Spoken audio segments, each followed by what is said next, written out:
My name's Curtis Como. I'm an editorial and commercial photographer here in Edmonton, and today we're going to go over how to shoot some food in your home for personal and social media purposes. Typically when I shoot food, I like to use natural light. Not in all cases, but in the vast majority of the cases, natural light produces the best results. So I like to get my food near a window because it's natural light and the light tends to bend around the food a little nicer. I also want to make sure that I don't have any other light sources kicking in and having different color casts on the food. So I've shut off all of my tungsten light around so it doesn't turn orange. So I don't have a blue light and an orange light coming in. We have a muffin here that has a lot of textures going on. We have oats in there, and it looks like we have cranberries. There's a lot of browns, there's some sugars on it. So my background that I choose, I need to make sure that the texture of the background and the texture of my subject work together. This is a really nice cutting board, however, there's a lot going on. I have a lot going on the muffin, and I've got a lot going on in here. So when I put it together, there's no real separation between the food and the cutting board. So this isn't going to work. Now this is just a basic cutting board that anyone has at home, a bamboo, well this is a bamboo cutting board, but any cutting board would work. Now let's look at it.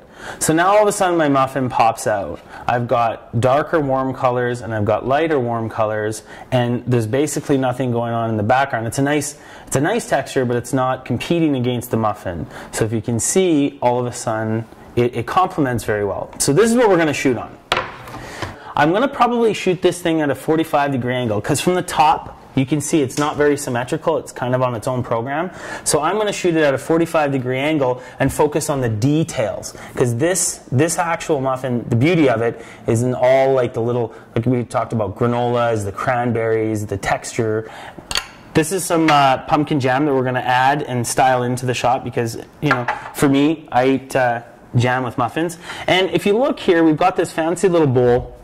Again, it's about texture and form. So there's no crazy lines on our bowl that would compete against anything in here. It just complements the scene nicely. I'm going to put that in there, stage it. We're going to throw some jam in the bowl. I'm going to add a spoon into the shot because I want to make sure it has an element of truth and realism to the image. So I've got my spoon, got my jam, and this shot looks pretty solid. We're going to take this little guy, we're going to throw it in the background, so when I shoot my muffin, I've got a sense that there's more going on the table than just this.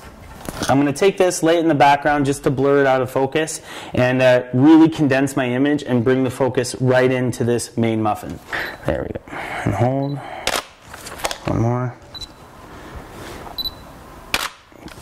I've got my setup, everything's looking good, I like my images. Now I'm not going to overthink the scene, and I'm just going to play, I'm going to turn, try different angles, and that's usually when the best stuff comes. Here, one more like this, and final one here. Okay, and yeah, I like that.